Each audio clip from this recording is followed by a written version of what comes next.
तो टैली होता क्या है, इसके बारे में चर्चा करने चल रहे हैं। टैली कहीं भी जाएंगे, किसी भी कंपनी में जाएंगे तो आपसे एक मांग होती है कि अगर आप टैली जानते होंगे तभी आपको जॉब मिलेगा, अन्यथा नहीं मिलने वाला है। तो टैली का थ्योरी क्या होता है, थ्योरी के बारे में जानकारी रखते हैं। और टैली का पूरा जितना भी है, हर एक चीज़ों को अगर इस वीडियो को आप अच्छी तरीके से देख ली ना, तो टैली में कहीं प्रॉब्लम होने वाला है नहीं। क्योंकि ऐसा हम आपको बताने जा रहे हैं कि जैसे लोग मुनीब लोग करते हैं वैसे आप कर पाएंगे। क्योंकि जब टैली का सॉफ्टवेयर नहीं बना था तो लोग कॉपी पे ही हल कर रहे थे, तो वो चीज़ टैली पर अब ऑटोमेटिक करना होता है। तो कैसे होगा उसके बारे में आज चर्चा होगा। देखिए, फिलहाल टैली का मतलब क्या होता है, तो टैली का मतलब होता है क्या कि तुलना या मिलान, तुलना या मिलान होता है। तो टैली का फुल फॉर्म होता है total accounting leading list year.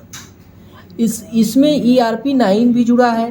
तो ERP का मतलब होता है इंटरप्राइजेज रिसोर्स प्लानिंग। कहने का मतलब यह है कि योजना बनाते हुए कठिन कार्य को करना और कोई भी डाटा को कंप्यूटर में फीड करना ही टैली है। अब देखिए, टैली का जैसे उदाहरण के लिए क्या क्या कहा जा सकता है। तो टैली एक अकाउंटिंग सॉफ्टवेयर है जिसका प्रयोग मैन्युफैक्चर अकाउंटिंग सिस्टम को कंप्यूटराइज, इसके प्रमाण स्वरूप निम्नलिखित बातें स्वयं बन जाती हैं। कहने का मतलब ये है कि टैली एक अकाउंटिंग सॉफ्टवेयर है, यह जो भी मैन्युफैक्चरिंग हो रहा है उसको कंप्यूटराइज करने के लिए इसका इस्तेमाल किया जाता है। टैली को जब आप ओपन करेंगे तो 4 बातें अपने आप बन जाती हैं। पहला, ट्रेडिंग अकाउंट यानी व्यापार खाता, क्योंकि आप टैली इस्तेमाल कर रहे हैं तो किसके लिए इस्तेमाल करेंगे, व्यापार के लिए इस्तेमाल करेंगे।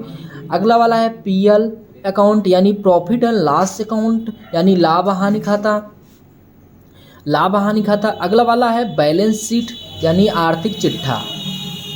और अगला उसके है चौथा नंबर बैंक रिकॉग्नाइजेशन रिकॉन्सिलेशन भी होता है, या फिर रिकॉग्नाइजेशन भी होता है। रिकॉन्सिलेशन यानी बैंक समाधान विवरण पत्र, जिसको BRS कहते हैं।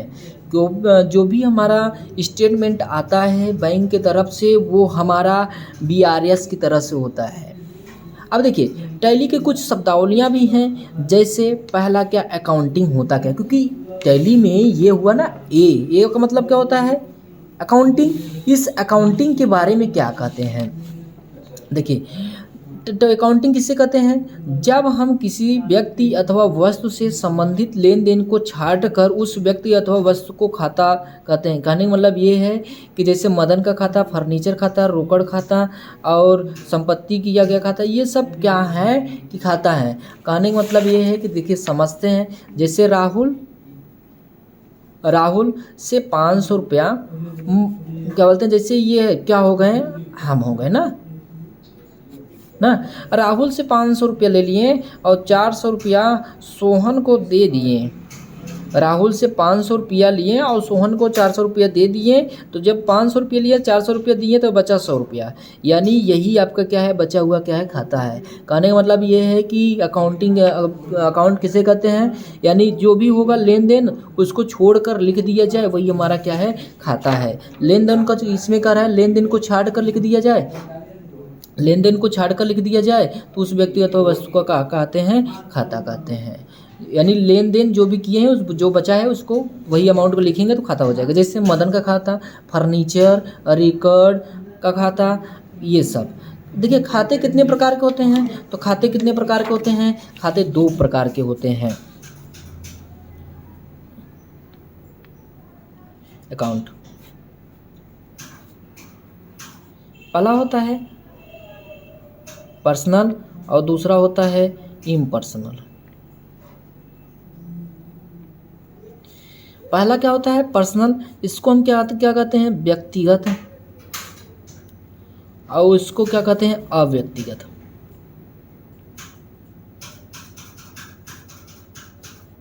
अव्यक्तिगत। अब अव्यक्तिगत खाते 2 प्रकार के होते हैं। पहला होता है रियल अकाउंट और दूसरा होता है नॉमिनल अकाउंट। फिलहाल अभी हम इसमें भी 2 चीज़ चलते हैं, करेंट एसेट्स, फिक्स एसेट्स, इसमें भी 2 चलते हैं। इसके बारे में भी डिटेल नॉलेज लेते हैं। फिलहाल ये पर्सनल अकाउंट के बारे में समझते हैं। तो पर्सनल अकाउंट को क्या कहते हैं? व्यक्तिगत खाता। तो देखिए, व्यक्तिगत खाते में हमारा क्या बोलते हैं कि यहाँ पर क्या आता है? क्रेडिटर आता है, क्रेडिटर आता है और डेबिटर आता है। क्रेडिटर आता है, डेबिटर डेबिटर आता है। यानी ये व्यक्ति है, व्यक्ति ही क्या हो जाएगा? ये इसका मतलब क्या होता है? देनदार होता है। देनदार, इसका मतलब क्या होता है? लेनदार। क्या होता है? लेनदार। तो लेनदार देनदार कौन होगा? व्यक्ति होगा। यानी ऐसा खाता जो व्यक्ति से संबंधित हो उसको कौन से अकाउंट कहते हैं? पर्सनल अकाउंट कहते हैं। देखिए, एक होता है क्रेडिटर, एक होता है डेबिटर, एक होता है क्रेडिट और एक होता है डेबिट। क्रेडिट का मतलब होता है धनी और डेबिट का मतलब क्या होता है? ऋणी। क्या होता है? ऋणी। देखिए, धनी और ऋणी, इसके बारे में समझते हैं। तो धनी का मतलब ये होगा कि जैसे मान लीजिए अगर हमारे पास कुछ पैसा वैसा है तो हम क्या हो गए? धनी हो गए। और जैसे ही क्या बोलते हैं, कोई हम किसी से पैसा वैसा ले लिए तो हम क्या हो गए? ऋणी हो गए। फिलहाल इसको समझते हैं ऋणी क्या कहते हैं। यदि हम किसी से रुपया, जैसे 100 रुपया, 10 रुपया, 100 रुपया, 500 रुपया उधार लेते हैं तो उस व्यक्ति के लिए क्या हो जाएंगे? हम ऋणी हो जाएंगे। उस व्यक्ति के क्या हो जाएंगे? ऋणी हो जाएंगे। इसे संक्षेप में क्या कहते हैं? डीआर कहते हैं। ठीक। अगला वाला है धनी। जब हम किसी को कुछ पैसा रुपया देते हैं तो क्या हो जाएंगे? हम धनी हो जाएंगे, उसके लिए धनी हो जाएंगे। इसे संक्षेप में सीआर कहते हैं। सीआर यानी क्रेडिट। अगला वाला क्या है? ट्रांजैक्शन। ट्रांजैक्शन लोग क्यों करते हैं? अपने फ़ायदे के लिए। यानी ऐसा लेन देन जो केवल फ़ायदे के लिए किया जाए या लाभ के लिए किया जाए उसे हम ट्रांजैक्शन कहते हैं। करने का मतलब ये है कि जैसे अगर आप बैंक में गए, बैंक में पैसा निकालने गए और वहाँ पर आपको लाइन लगाना पड़ता है, तभी तो आप फार्म भरेंगे, लाइन लगाना पड़ता है, तभी आपको क्या बोलते हैं? पैसा निकलता है। तो उस समय को बचाने के लिए लोग ऑनलाइन ट्रांजैक्शन करते हैं। ऑनलाइन ट्रांजैक्शन करते हैं तो वो ऑनलाइन ट्रांजैक्शन का वो जो हो रहा है उसी को हम क्या कहेंगे? सौदा कहेंगे। यानी इसको संक्षेप में ये कहा जाए कि ट्रांजैक्शन, है ना। देखिए, क्रेडिटर क्या होता है? क्रेडिटर का मतलब क्या होता है? लेनदार। डेबिटर का मतलब क्या होता है? देनदार।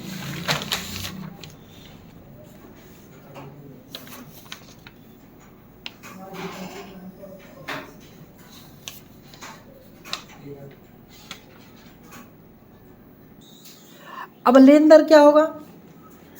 सिंपल सी बात है, जब आप पैसा लेंगे तो आप क्या हो जाएंगे? लेनदार हो जाएंगे, यानी धनी हो जाएंगे। देखिए, जिस व्यक्ति, फर्म अथवा संख्या से हमारे द्वारा वस्तु, उधार या सामान खरीदा जाता है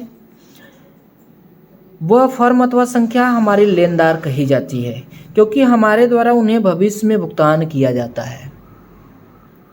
लेनदार तो कहने का मतलब ये है कि जैसे हम कोई भी चीज़ लिए तो हम क्या हो गए? लेनदार हो गए। ठीक है ना।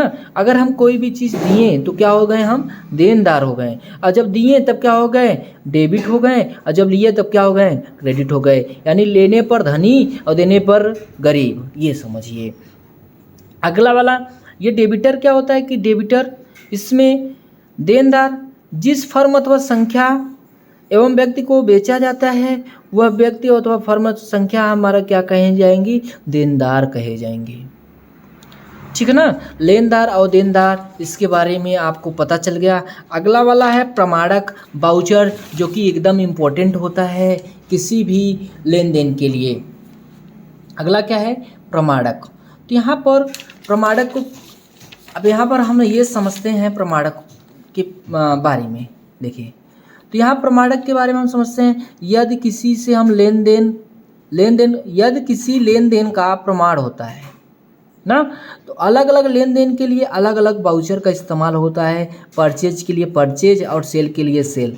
बिना प्रमाणक के आप कोई भी सवाल हल नहीं कर सकते।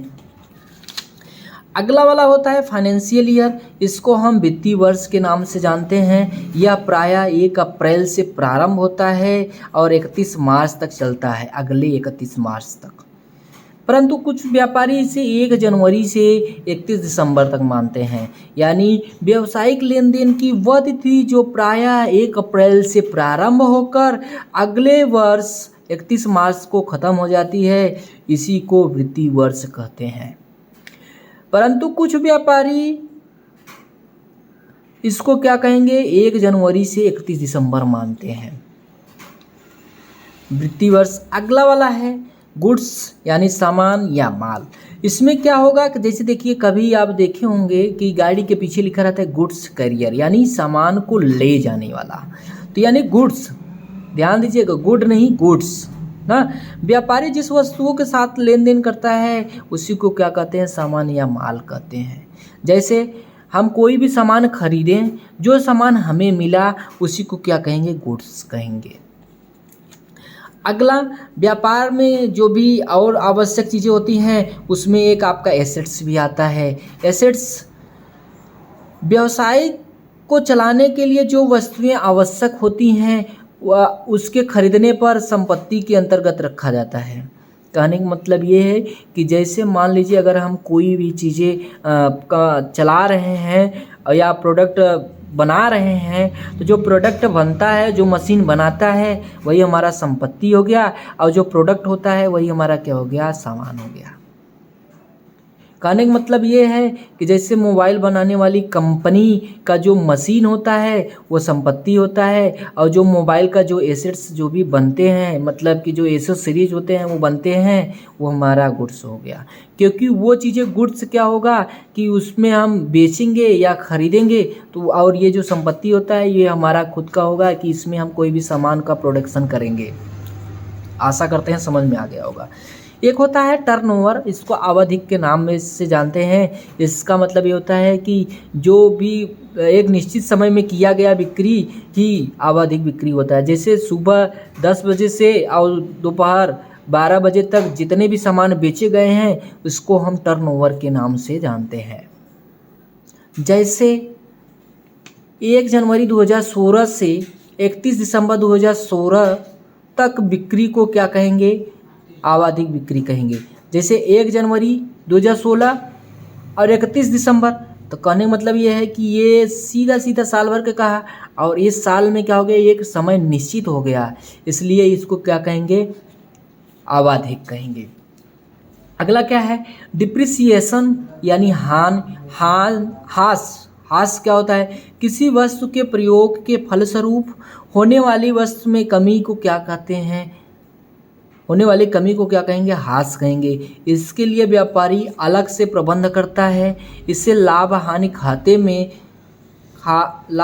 खाते में पक्ष में दिखाते हैं तथा चिट्ठे में संबंधी संपत्ति को हटाकर दिखलाते हैं, है ना, हास। तो इसके लिए एक अलग से ही एंट्री की जाती है। अगला है डेबिट नोट, यानी इसको नाम की चिट्ठी भी कहा जाता है। व्यापारी द्वारा जब बेचे गए माल के मूल्य को बिल में भूल से कम लिख दिया जाता है, तब वह सामान खरीदने वाले व्यापारी के नाम डेबिट नोट के नाम की चिट्ठी लिखेगा। कहने का मतलब ये है, जो भी सामान खरीदें और उसमें पैसा वो दिए और वो पैसा भूल बस हम नहीं लिख पाएँ, या फिर कुछ पैसा ये है कि वो दिए कुछ बाकी रख दिए तो उसको भी हम नहीं पाएँ, बाद में हमें याद आया तो उसको हम किस में लिखेंगे, डेबिट नोट में लिखेंगे। अगला है जमा की चिट्ठा यानी क्रेडिट नोट। ये वाला इंपॉर्टेंट नहीं है इसलिए गलती से थोड़ा सा हो गया था। क्रेडिट नोट, जमा की चिट्ठा, जब व्यापारी द्वारा हमारे सामान को बेचा गया माल किन्हीं कारणों से वापस आता है तो व्यापारी जिसमें लिखेगा उसको हम क्या कहेंगे, क्रेडिट नोट कहेंगे। कहने का मतलब यह है कि जो भी सामान आएगा उसको हम संबंधित किस में लिखेंगे, क्रेडिट नोट में लिखेंगे। अगला है दिवालिया, इंसॉल्वेंट। इसको जब फर्म अथवा संख्या के दायित्व उसकी संपत्ति से अधिक हो जाती है तो वह फर्म अथवा संख्या दिवालिया कही जाती है। मतलब कहने का मतलब ये है कि जैसे 1 लाख का हम सामान रखे हैं, हमारा कैपेसिटी 1 लाख का ही है और किसी कारणवश 2 लाख का सामान हो गया तो उसको हम क्या कहेंगे, दिवालिया कहेंगे। अगला बैड डेबिट, इसको आप अशोधव्य या डूबा हुआ धन भी कहते हैं। जैसे व्यापारी बेचे गए माल में से कुछ कुल मूल्य में से कुछ राशि मिलने से रह जाती है तो उसे अशोधव्य या डूबा हुआ धन। कहने का मतलब ये बेचा गया सामान और कह दिए भैया हाला 500 रुपया, 200 रुपया आपको बाद में दे देंगे, तो जो 200 रुपया है उसको जो व्यापारी देता है उसको कहता है कि डूबा है, लगभग मिल जाएगा तो मिल जाएगा, अगर नहीं मिला तो वो डूबा हुआ धन हो जाएगा। और अगला है इनवॉइस बीज क्रिया बिल जिसको कहते हैं। इसमें बेचे गए अथवा खरीदे गए सामान का विवरण तथा उसके किए गए व्यय का उल्लेख रखता है, जिसे टैक्स आइडेंटिफिकेशन नंबर भी कहते हैं, यानी टिन, टैक्स आइडेंटिफिकेशन नंबर भी कहते हैं। जिस व्यापारी बिक्री एक निश्चित सीमा से अधिक रहती है उस व्यापारी के कर जिसके बाद एक 10 अंकों का प्रदान किया जाता है, जिसे टिन नंबर कहते हैं। कहने का मतलब ये है कि जब बिल बनता है तो उसमें इनवॉइस नंबर होता है जिसको TIN नंबर के नाम से जानते हैं। वो जो नंबर होता है वो आपका क्या होगा, 10 अंकों का होगा। अगला क्या है, कमीशन जिसको पारितोषिक के नाम से जानते हैं, नाम से ही पता चल रहा है ना। यह किसी वस्तु के बिक्री कराने अथवा किसी कार्य को करा देने के फलस्वरूप जो मिलता है उसे कमीशन या पारितोषिक कहते हैं। कहने का मतलब ये है कि हम अपना मोबाइल को 500 रुपये में बेच रहे हैं और जो कोई बिचवा देगा उसको 200 रुपया देंगे, तो जो 200 रुपया उस आदमी को, यानी वो क्या काम किया कि 700 रुपये का बिचवाया, तो जो 200 रुपया जो बिचवाया है उसको मिला क्या, कमीशन। अगला है जर्नल कमीशन जिसको सामान्य पारितोषिक के नाम से भी जानते हैं। यह सामान्य के दरों पर दिया जाता है अथवा लिया जाता है। यह ज़्यादा प्रचलित भी है, ठीक है ना। जैसे सामान बेचे, सामान पर ही लिखा रहता है included incel of all taxes, लिखा रहता है ना, इंसल ऑफ ऑल टैक्सेस। 2 रुपये के बिस्कुट देखेंगे तो उसमें लिखा रहता है 2 रुपये लिखा रहेगा, उसमें लिखा रहेगा इंसल ऑफ ऑल टैक्सेस। अगला क्या है, परिशोधक कमीशन। इस कमीशन में कमीशन के अंतर्गत एक कमीशन मिलता है जिसे कोई विक्रेता या किसी व्यापारी से उसका सामान कमीशन पर बिक्री हेतु लेता है तथा व्यापारी को यह आश्वासन देता है यदि उसका माल अर्थात नहीं बिक पाता है वह संपूर्ण माल को वह स्वयं खरीद लेता है, जिसके बदले व्यापारी उसी विक्रेता को अलग से कमीशन दिया जाता है जिसे पारितोषिक कमीशन के नाम से जानते हैं। कहने का मतलब यह है कि हम कोई भी सामान, जैसे मान लीजिए हम दुकानदार हैं, कोई भी सामान खरीद लिए पर ग्राहक उसको अच्छा नहीं लग रहा है, ग्राहक उसको नहीं ले रहे हैं, तो वो आप अपने पास में रखें साल भर 1.5 साल, तो जो दिया है ना तो वो कहेगा कि ऐसा करिए, बिक नहीं रहा है तो इसको आप दे दीजिए, तो जितना सामान वो दिया था उतना सामान खरीद लेगा और उसके बदले कुछ पैसा एक्स्ट्रा दे देगा। इसको हम क्या करते हैं, परिशोधक कमीशन के नाम से जानते हैं। अगला है आहरण। आहरण देखिए, जब व्यापारी अपने व्यापार व धनराशि से व्यक्तिगत प्रयोग हेतु निकालता है तो उसे आहरण कहते हैं, जिससे व्यापारी पूंजी कम हो जाती है। आहरण में इसे बैलेंस शीट में पूंजी में हटाकर दिखाते हैं। कहने का मतलब यह है कि अब हम व्यापार चला रहे हैं, उसमें 100-200 रुपये अपने खाने पीने के लिए ले लिए, तो उसको हम जिस अकाउंट में लिखेंगे उसको हम क्या कहेंगे, आहरण कहेंगे। उसको ड्राइंग अकाउंट में लिखते हैं। आशा करते हैं समझ में आ गया। स्टॉक इन्वेंट्री यानी रहतिया स्कंद, व्यापारी जिस वस्तु के साथ में लेन देन करता है समूह या रहतियाँ कहलाती हैं। यह 2 प्रकार का होता है। पहला होता है प्रारंभिक रहतियाँ जिसको हम कहते हैं ओपनिंग स्टॉक, जिसको हम क्या कहते हैं, ओपनिंग स्टॉक। जब व्यापारी जिस वस्तु या सामान के साथ में अपना व्यवसाय शुरू करता है वह उसका प्रारंभिक रहतियाँ कहलाता है, ठीक है ना। क्लोजिंग स्टॉक, अंतिम, व्यापारी द्वारा वर्ष के अंत तक जो भी माल बिका हुआ बचा जाता है उसे क्लोजिंग स्टॉक में रखते हैं, उसे संपत्ति के पक्ष की तरह दिखाया जाता है। नोट, वर्ष के अंत में जो भी माल बिना बिका रह जाता है उसका मूल्यांकन लागत तथा बाजार मूल्य दोनों में से जो भी कम की गई विधियाँ होती हैं,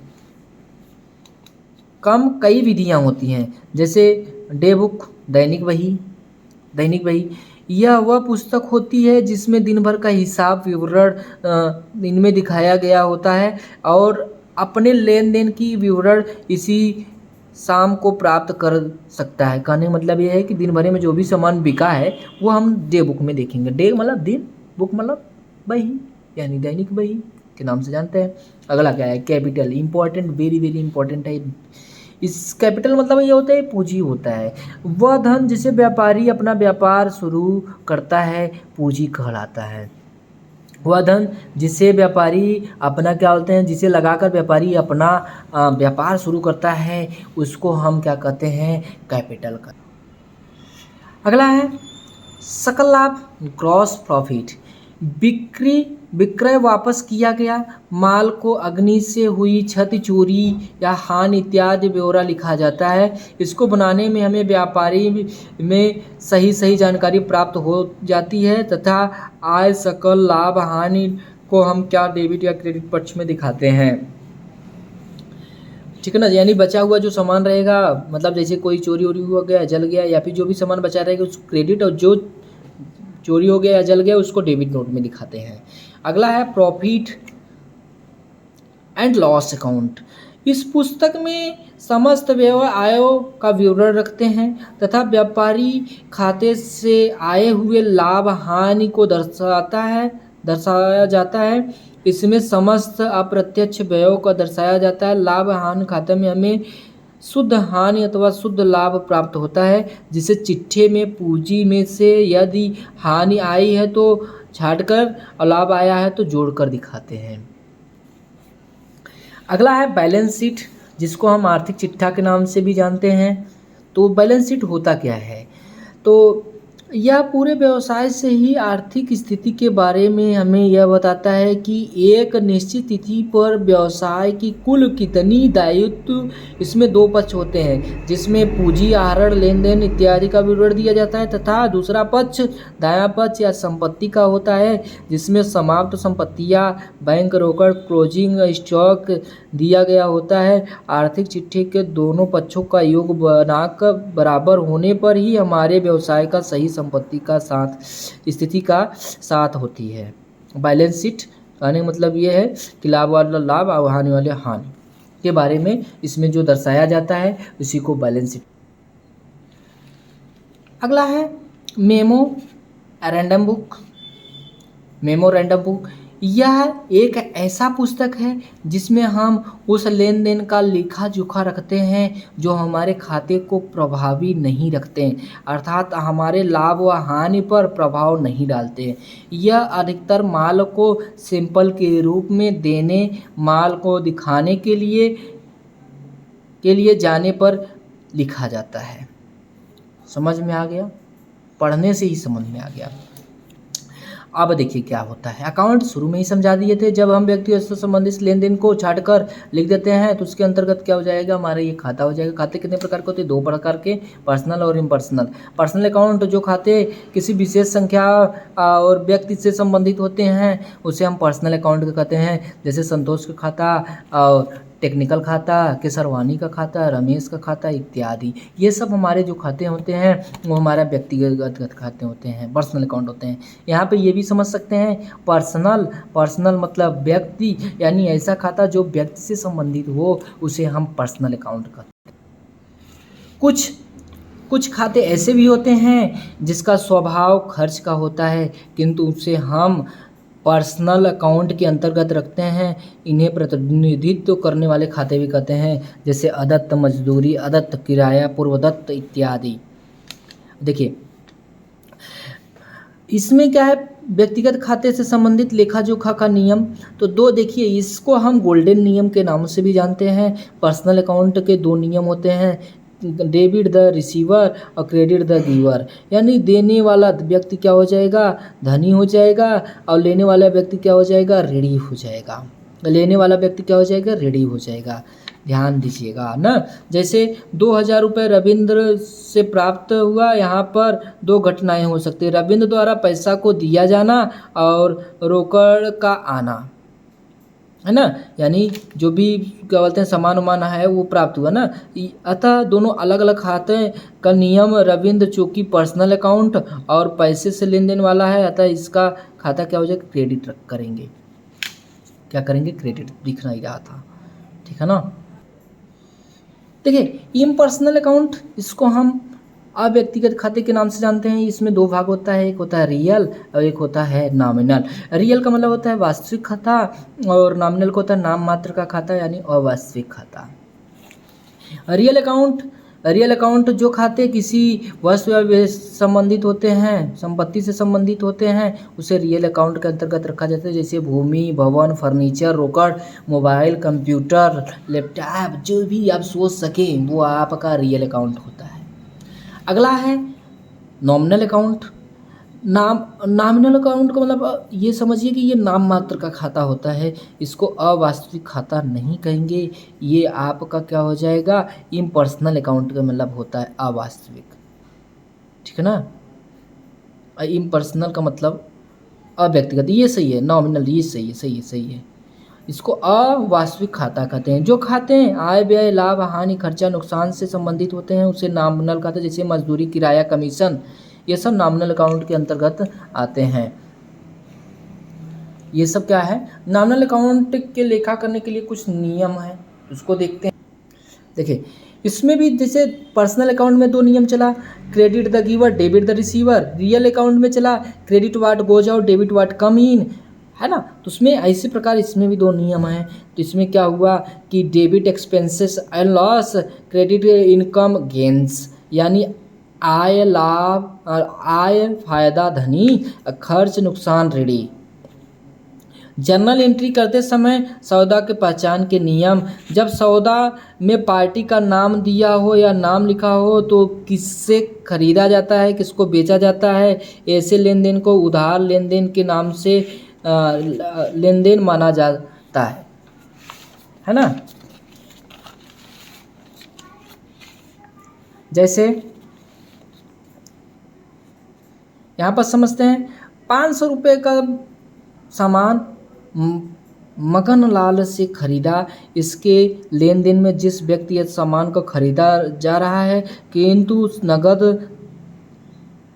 तथा उधार शब्द नहीं दिया है, अतः लेन देन उधार लेन देन माना जाएगा। इस दशा में वाउचर एंट्री में यदि सामान खरीदा गया है तो परचेज होगा, अगर सामान बेचा गया है तो सेल होगा, ठीक है ना। कहने का मतलब ये है कि जैसे अब ये समझिएगा, मोहन से 500 रुपये का सामान खरीदा। मोहन अगला वाला ना, मोहन से 500 रुपये का सामान उधार खरीदा ना। अब मोहन से 500 रुपये का सामान नगद खरीदा। अब देखिए इस वाले में तीन के तीनों में अंतर है। इसमें ये नियम ये कहा, इस नियम के हिसाब से ये कहा कि अगर उसमें क्या बोलते हैं कि नाम दिया है पर उसमें ये नहीं कहा गया कि उधार खरीदा या क्या बोलते हैं कि कैसा खरीदा, तो इसमें पता चल नहीं पा रहा है कि ये उधार है कि नगद है। तो जब ये कहा खरीदा तो इसमें नगद वर्ड नहीं आया, तो ये क्या हो जाएगा, हमेशा उधार ही हो जाएगा, यानी ये हमेशा क्या हो जाएगा, परचेज ही हो जाएगा। ये भी इसमें कह दिया गया उधार खरीदा, यानी ये पहले से ही बोल दिया उधार है। इसमें मोहन से नगद सामान खरीदा, अब यहाँ पे कह रहा है कि ये नगद सामान खरीदा, यानी यहाँ पर क्या हो रहा है, पेमेंट होने जा रहा है, ठीक है ना। इसको समझते हैं कि ये खरीदने की बात आएगी जब नगद वर्ड जुड़ा रहेगा तभी आप उसको नगद मानेंगे, और जब नगद वर्ड नहीं जुड़ा रहेगा तो उसको नगद नहीं मानेंगे, वो सीधा सीधा क्या हो जाएगा, उधार हो जाएगा, ठीक। अब अगला वाला नियम को समझते हैं। जब देखिए अगला वाला नियम क्या है अपना, इसमें कह रहा है जब सौदे में पार्टी का नाम न दिया हो और न ही नगद और न ही उधार लिया हो, ऐसी स्थिति में लेन देन कहा जाता है ना। जैसे 2000 रुपये का सामान खरीदा, अब किससे खरीदा, कौन बेचा, क्या खरीदा, तो ये क्या खरीदा तो पता चल गया, सामान खरीदा, किसने खरीदा ये नहीं पता चला, किससे खरीदा नहीं पता चला, ठीक है ना। अब देखिए, अब वाउचर का निर्धारण कैसे करेंगे। देखिए, उधार सामान जब भी खरीदा जाएगा तो वो परचेज होगा, नगद सामान खरीदा जाएगा तो पेमेंट होगा, और उधार सामान बेचा जाएगा तो सेल होगा, नगद सामान बेचा जाएगा तो रिसिप्ट होगा, बैंक में पैसा जमा करेंगे तो क्या हो जाएगा, कंट्रा हो जाएगा। ये नियम आपको याद रहेगा, तभी आप कुछ कर पाएंगे। तो इसको हम IMP के नाम से करते रहे, यानी इम्पोर्टेंट है ना, इम्पोर्टेंट। देखते हैं ये वाला। देखिए, खरीदे गए सामानों को वापस करने पर जर्नल होता है, बेचे गए सामानों को वापस करने पर जर्नल होता है, किसी संपत्ति को नगद खरीदने पर पेमेंट होता है, किसी भी संपत्ति को देखिए नगद खरीदने पर क्या होगा, पेमेंट होगा, मजदूरी, सैलरी इत्यादि का भुगतान करने पर पेमेंट होगा, कमीशन डिस्काउंट किसी अन्य से प्राप्त करने पर रिसिप्ट होगा, माल को स्पेशल के रूप में देने पर मेमो वाउचर होगा, है ना। अगला वाला हम समझते हैं डिस्काउंट, छूट या कटौती। कटौती कई प्रकार की होती हैं, जैसे कैश डिस्काउंट। अब जैसे पैसा देने गए हैं, 500 रुपया हुआ, 450 रुपया दे दिए, 50 रुपया जो किए हैं ना, तो उसको कैश डिस्काउंट कहेंगे। या कटौती व्यापार के समान नगद भुगतान करने पर प्रदान किया जाता है ना। ट्रेड डिस्काउंट व्यापारिक कटौती, या व्यापारी को बढ़ाने के लिए अपने नियमित ग्राहकों का एक निश्चित प्रतिशत के दर पर छूट दी जाती है। इससे व्यापारी प्रोत्साहित होते हैं और अधिक माल खरीदने के लिए तत्पर रहते हैं। दुकानदार हैं जो भी खरीद कर सामान लाते हैं, उनको ये अलग अलग क्या बोलते हैं कि रेट डिसाइडेड कर देते हैं। वो क्या काम करेंगे, अधिक सामान खरीदने के लिए तत्पर हो जाएंगे, क्योंकि उनको फ़ायदा मिल रहा है। अगला है गुडविल, व्यक्तिगत राशि। यह व्यापारी के अच्छे कार्यों का परिणाम होता है। यह अमूर्तिमान संपत्ति होती है। नया साझेदार व्यवसाय में प्रवेश करता है और उससे राशि वसूल की जाती है ना। तो जैसे कहने का मतलब यह है कि अगर कोई व्यापार जुड़ रहा है तो उसमें अगर हम कोई भी सामान किसी से खरीद रहे हैं तो कुछ पैसा दे देंगे कि चलिए आप भी पैसा ले लीजिए और आप सामान खरीद कर लेके आइए। तो उसके पास पैसा तो था नहीं, पर वो दुकानदार क्या काम किया, पैसा दे दिया, तो वो सामान खरीदने के लिए वो पैसा लिया। तो जो वो पैसा होगा उसको हम क्या कहेंगे, व्यक्तिगत यानी गुडविल के नाम से जानते हैं। अगला है लेजर। लेजर मतलब खाता। यह एक पुस्तक होती है जिसमें व्यापारी अपने समस्त लेन देन, जो भी देनदार है, उससे संबंधित लेन देन का हिसाब इसी पुस्तक में रखता है, जिसमें समय समय पर कितना धन किससे लेना है और कितना धन किससे देना है, इसकी जानकारी लेजर बुक में मिल जाती है। अच्छा, आउट ड्राफ्ट, अधिक धन निकासी।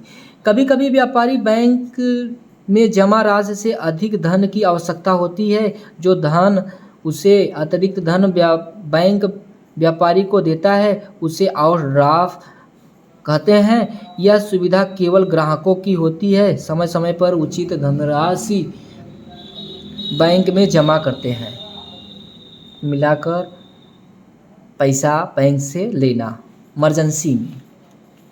आउटस्टैंडिंग, बकाया आदत।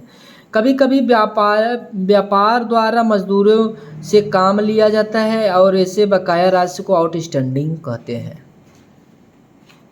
और ये प्रीपेड पूर्णदत्त, इसके अंतर्गत कार्य लेन देन से पहले भुगतान कर दिया जाता है। कहने मतलब भैया पैसा दे दो तब सामान तो आके कल मिल जाए। पेंडिंग, बकाया धन राशि, रुका हुआ कार्य। किसी कार्य का रुका होना या किसी कार्य का बिल रुक होना पेंडिंग कहलाता है ना। देखिए, निम्नलिखित पदों में से इसके अंतर्गत संबंधित खाते जैसे रोकड़ खाता, वास्तविक खाता, फर्नीचर, पंजाब नेशनल बैंक, व्यक्तिगत खाता, आशीष का खाता, व्यक्तिगत खाता, स्टेशनरी, केसरवानी का खाता, व्यक्तिगत आहरण, असाध्य ऋण, महेंद्र, ये सब क्या है, अवास्तविक खाता, वास्तविक खाता के नाम से जानते हैं। और देखिए, कुछ भी चीज़ें होता है, जैसे कुछ आशीष जैसे कार्य का व्यापार प्रारंभ किया तो वो कैपिटल हो जाएगा, तो कैपिटल को कैपिटल अकाउंट में रखेंगे। आशीष ड्राइविंग अकाउंट इसमें रखेंगे। सप्लायर ने सन्ड्री क्रेडिटर में रखेंगे। ये जो आप देख रहे हैं ये आपको याद रहना ज़रूरी है। और इसके लिए एक नियम ये होता है कि जैसे अगर आप यहाँ शुरू से लेकर अंत तक लिख दिए, हम इसको इस तरीके का सेटिंग किया, आप समझ सकते हैं। जैसे फर्नीचर हो गया, उसका दाम फिक्स हो गया, इसलिए वो फिक्स एसेट्स में हो गया। अब देखिए कोई भी सामान खरीदा जाता है तो वो परचेज है, तो वो परचेज अकाउंट में ही जाएगा। तो यहाँ से देखिए यहाँ पे भी परचेज हो गया, यहाँ पे भी परचेज लगा दिए, परचेज अकाउंट में चला गया। अगला वाला है सेल अकाउंट। तो यहाँ पे कैश सेल लिखा, तो देखिए सेल लिखा है, तो यहाँ तक सेल लिखा, तो ये क्या हो गया, सेल अकाउंट हो गया।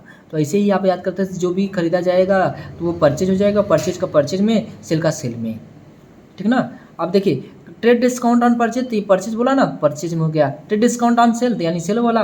Cash discount receipt, indirect income. Cash discount customer, indirect expenses. Telephone expenses, indirect expenses. Salary, indirect wages, direct fuel expenses, direct power expenses, direct, ये सब पूरा डायरेक्ट ही डायरेक्ट है। इसको भी आप अपने हिसाब से, जितने भी बैंक होते हैं वो बैंक अकाउंट में जाते हैं, जो भी है ये इसको आपको याद रखना ज़रूरी है। आशा करते हैं कि आप इसको रोक कर लिख लेंगे। बाकी खाते के बारे में भी चला था ना कि देखिए current, personal, impersonal, current assets, fix assets. देखिए तो इसमें लेनदार देनदार पर्सनल अकाउंट के अंतर्गत आते हैं। लेनदार देनदार, लेना देना। और पर्सनल अकाउंट का ये credit the giver, debit the receiver, दो नियम इसके हैं, दो नियम इसके हैं और दो नियम इसके हैं। ये इसको गोल्डन नियम के नाम से जानते हैं। ये आपका याद रहना ज़रूरी है, बिना इसके आप किसी भी अकाउंट को पहचानने में बड़ा मुश्किल होगा। यानी ये याद रहेगा तो तुरंत पहचान जाएंगे आप, है ना। अब देखिए कुछ शॉर्टकट की भी होते हैं, इसको हम समझते हैं। जैसे हमारे पास होते हैं एक F2, इसको इमरजेंसी में डेट वोट चेंजिंग करने के लिए इस्तेमाल होता है। और यहाँ पर अब हमारा F4 होता है जो कंट्रा होता है। ऐसे हम बैंक से संबंधित जो भी बैंक में पैसा वैसा जमा करेंगे तो वो पैसा वैसा हमारा बैंक से संबंधित ये हो जाएगा। F5 जब हम किसी को नगद भुगतान करते हैं, यानी ये पेमेंट का हो जाएगा। पेमेंट की एंट्री क्या होती है, F5 होती है। नगद भुगतान करने पर, नगद भुगतान करने पर,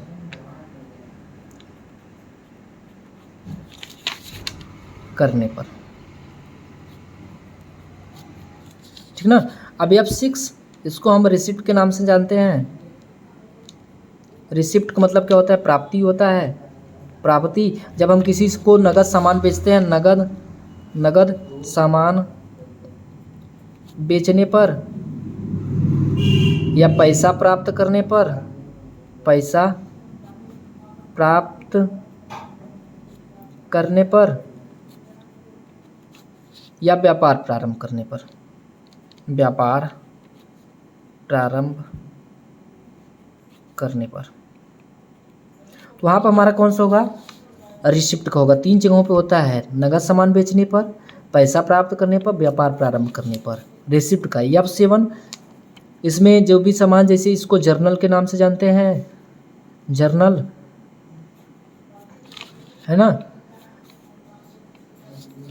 इसमें ये होता है कि जैसे कोई भी सामान खरीदें और उसको क्या बोलते हैं, किसी कारणवश वापस कर दें, यानी सामान की वापसी, सामान की वापसी, सामान की वापसी या सामान के बदले सामान, सामान के बदले सामान।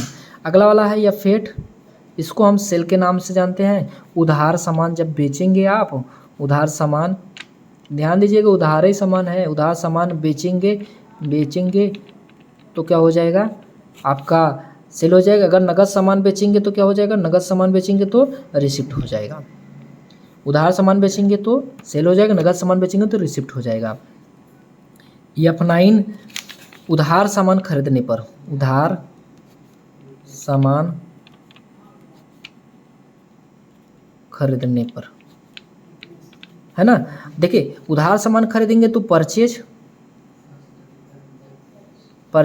और नगद सामान खरीदेंगे तो पेमेंट। नगद सामान खरीदेंगे तो क्या हो जाएगा, नगद भुगतान करने पर या नगद सामान खरीदने, सामान भी,